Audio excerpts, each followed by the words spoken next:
আসসালামু আলাইকুম, welcome back to my channel.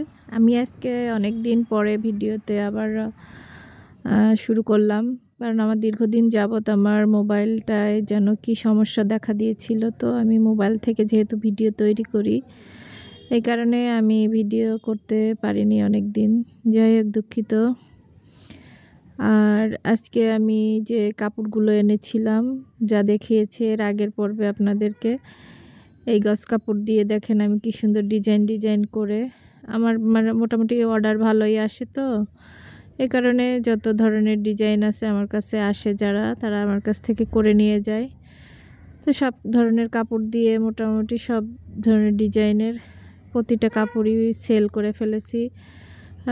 আমার বাচ্চাদের জন্য যে একটা টুকরা রাখবো তাও রাখতে পারিনি, কারণ কি কাপড়ের এই গজ কাপড়ের আর কি আপনার একটু চাহিদা বেশি। এইগুলো আমার বানানো ডিজাইন। আর বাচ্চারা কয়দিন ধরে অনেক আমাদের আর কি নভেম্বর ডিসেম্বর মাস, অক্টোবর নভেম্বর ডিসেম্বর মাস হচ্ছে আমাদের বাচ্চাদের বার্থডে, ম্যারেজ ডে। এই কারণে দেখা যাচ্ছে আমাদের বাচ্চারা কেক বাইরের থেকে কয়বার কেনা যায়, তো আমরা এই বারবার না কেনার থেকে বাসায় সব কিছু কিনে এখন মেয়েরা নিজেরা কেক তৈরি করা শিখে গেছে। ওরা এখন যতটুকু চেষ্টা করে নিজেরা বানায়। তাই ওর বাবা আর কি সব কিছু বাসায় কিনে নিয়ে এসেছে, মেশিন যা লাগবে, বিটার মেশিন, কেকের যাবতীয় সরঞ্জাম কিনে নিয়ে এসে এটা আমার বড় মেয়ে তৈরি করেছে। ওর বার্থডে ছিল 20 তারিখে। আর এটাও মেজো মেয়ে তৈরি করেছে। ওই যে বড় মেয়েটা করতেছে। যাই হোক, ওরা নিজেরা এখন নিজেদের কেক বাসায় বসে তৈরি করে খায়, এটাই অনেক। বাইরেরটা খাওয়ার থেকে বাইরে যা দিয়ে করা হয়। পাশে জামাই ডিস্টার্ব করতেছে ওকে বারবার।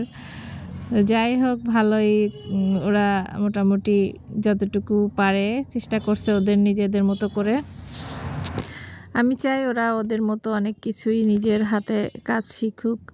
এটাও একটা কর্ম, হাতের কাজ। যে কোনো জিনিস তো ফেলনা নয়। এখন কেক করে অনেকে নিজেরাই স্বাবলম্বী হচ্ছে, আগারগাঁয়ে দেখা যাচ্ছে অনেকে কেক বানিয়ে বিক্রি করে। আমাদের তেমন ইচ্ছা না, আমরা নিজেরা যতটুকু বাইরের থেকে না কিনে বাসায় করে খাওয়া যায়। ওদেরও শখ, কেক বানাবে বারবার। পাশে জামাই ওকে অনেক ডিস্টার্ব করতেছে। বড় মেয়ে কেক বানাচ্ছে, ও পারে ভালোই। যাই হোক, ভালোভাবে ওরা ওদের মতো করে বানাক। আর আমি এতদিন আসলে যে কারণে ভিডিও করতে পারিনি, আমার মোবাইলে কোনো একটা প্রবলেম দেখা দিয়েছে। যেহেতু আমি মোবাইল দিয়ে ভিডিও করি, তাই ভিডিও করতে পারিনি একটা সমস্যার কারণে। এখন মোটামুটি বড় মেয়ে ছিল না, ও আসছে, মোবাইলটা একটু সমস্যা ছিল, দেখা দিয়েছে। এখন সব ঠিক হয়ে গেছে। আমি আবার নতুন করে শুরু করছি। আপনারা আমার পাশে থাকবেন, সাপোর্ট করেন। আমি আজকে একটা রান্নার রেসিপি শেয়ার করলাম আপনাদের কাছে। আমাদের এলাকার যে ঐতিহ্যবাহী একটা খাবার, চিংড়ি মাছের মগজ ভুনা। মোটামুটি ওটা অনেকটা আপনার ওই যে গরুর মগজ ভুনার মতোই আমি রান্না করেছি। আপনাদের রান্নাটা শেয়ার করলাম, দেখবেন কেমন হলো। আর বিজনেসের বিষয়টা, আসলে বিজনেসটা করতেছি, চেষ্টায় আছি বড় করতে চাচ্ছি, কিন্তু আসলে আমার হাজব্যান্ড আবার ওই বিষয়টা কখনো আমাকে সহযোগিতা করতে চায় না। মানে বলতে চায় যে সে এই ভেজালটা আমার জন্য তার ভাল লাগে না, বলে যে তোমার এত কিছু করার দরকার নেই। আসলে না করলেও যে একজনের ইনকামের উপর কিন্তু ঢাকা শহরে চলাটা অনেক টাফ হয়ে যায়। তো আমি চেষ্টা করি কিছু একটা করে চলার। আর তাছাড়া যেহেতু ভাড়া বাসায় থাকি, প্রচুর ভাড়া, বাচ্চাদের পড়াশুনো, বিভিন্ন খরচ, আনুষঙ্গিক ধরে অনেকই খরচ পড়ে যায়। এখন আমি যে বাসাটা নিয়েছি প্রায় 30,000 টাকার মতো ভাড়া আসবে মাসে। তো এই কারণে আমি চেষ্টা করতেছি একেবারে, কাজ যেহেতু জানি, সব ধরনের কাজ তো করতে জানি, তো মোটামুটি যতটুকু পারি নিজের বাচ্চাদের হাত খরচ, আমার মোটামুটি কোনো একটা কিছু করে সময় তো চলে যায়, বসে না থেকে। ওর বাবা কেক খুব সব কিছু সে কিনে নিয়ে এসছে, তার খুব শখ কেক বানাবে বাসায় সবাই। তো যাই হোক, বড় মেয়ে ডেকোরেশন করছে, ভালোই হয়েছে। কেকটা ওর বাবা কাটতেছে, আলহামদুলিল্লাহ অনেক টেস্টি হয়েছিল। আমার বড় মেয়ে প্রথম কেক বানাইছে, যাই হোক ভালোই হয়েছে ওর কেক। ওর বার্থডে ছিল আজকে। আর ইদানিংকালে যা শুরু হয়েছে দেশে, ভূমিকম্প, প্রচুর পরিমাণে টেনশনে আছি। আর এই কারণে তো আব্বু কখনোই ঢাকায় থাকতে রাজি না। যে পরিমাণ ভূমিকম্প দেশে হচ্ছে, ঢাকা শহরে একটা নাড়াজড়ি আল্লাহ না করুক বড় আকারে পড়ে, পুরো ঢাকা শহরই মাটির তলে চলে যাওয়ার সম্ভাবনা। এটাই সেই আমাদের এলাকার চিংড়ি মাছের যে গলদা চিংড়ি, তার মাথার মগজ, এবং এটা নরম তার মাথার মাংস। তো এটা দিয়ে আজকে আমি ভুনা করলাম, আপনাদের কাছে শেয়ার করতেছি। আর এটা খুবই আসলে যাদের কোলেস্টেরল বেশি তারা না খায় ভালো। আসলে এটা একটু তো তৈলাক্ত মানে অতটা খেয়ে অনেকের মাথা ঘুরে, যেহেতু মগজ, এটা তো আসলে একটু খাওয়া তো ঠিক না। তারপরে আমার বাচ্চারা খুব পছন্দ করে, ওর আব্বু ওখান থেকে কিনে নিয়ে এসে হাফ কেজি, এই যে হাফ কেজি 1 কেজি হয়তো 400 টাকা করে নেয়। আমাদের এলাকার থেকে নিয়ে এসে, ওখানেই মাছের আড়ত আছে, ওখান থেকেই কিনে নিয়ে এসে আমরা যখন বাঁচে উঠি, বাঁচে ওঠার ওই জায়গার থেকেই কিনে নিয়ে উঠে চলে আসে। আর সিজনে যখন মাছ টাছ কাটে, মাছ পায়ের যে মাংসটা আছে ওটাও খুলে খুলে বিক্রি করে, অনেকেই বিক্রি করে। তো উনি আসার সময় নিয়ে এসে, যেহেতু চোখের সামনে থাকে, আর আমাদের এলাকায় এটা খুবই জনপ্রিয় খাবার। তো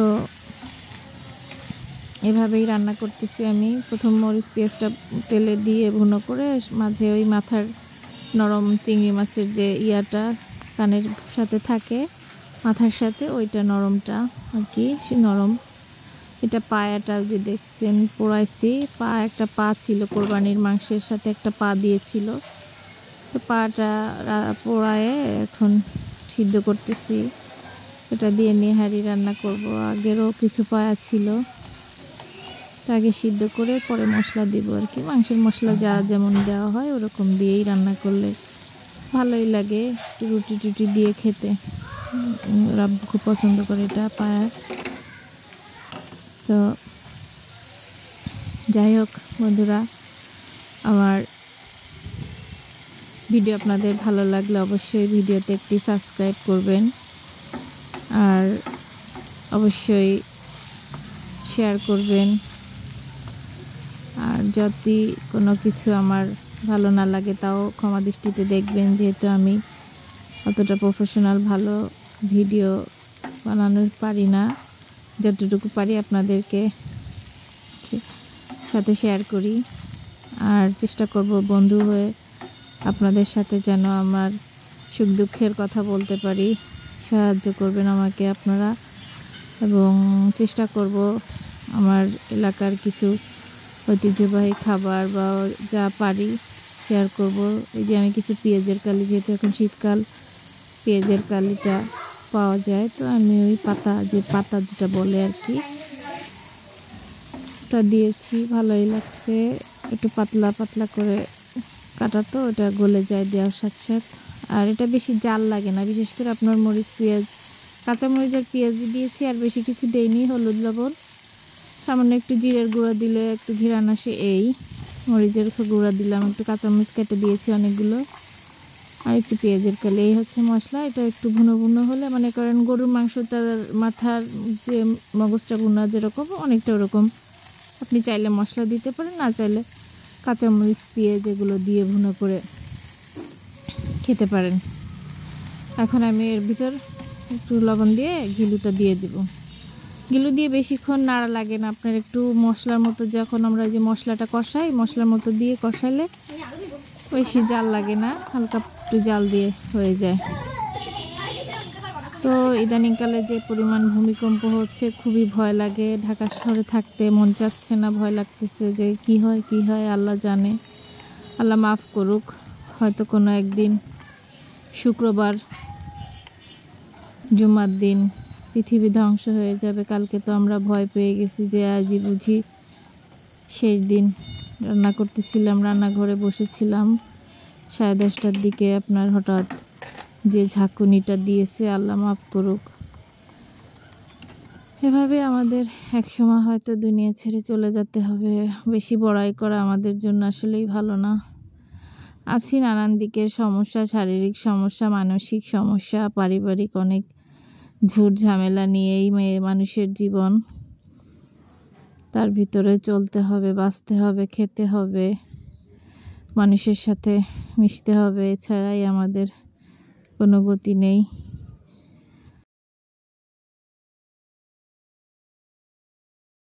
এবং আল্লাহ তাআলার শুকরিয়া আদায় করুন। আল্লাহ যে বিপদ দিচ্ছে আল্লাহ জানে কখন কি হয়ে যাবে।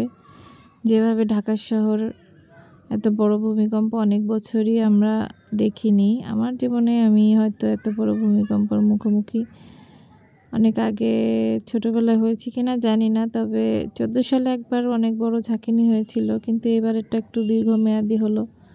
অনেক ভয় পেয়েছিলাম যে আল্লাহ কি করে না করে, আল্লাহ মাফ করছে, তারপরেও জানি না আল্লাহ। এখন যে পরিস্থিতি চলতেছে ভয়ই লাগে। যাই হোক, সবাই ভালো থাকবেন। আসসালামু আলাইকুম। সবাইকে অসংখ্য ধন্যবাদ আমার ভিডিওটি দেখার জন্য।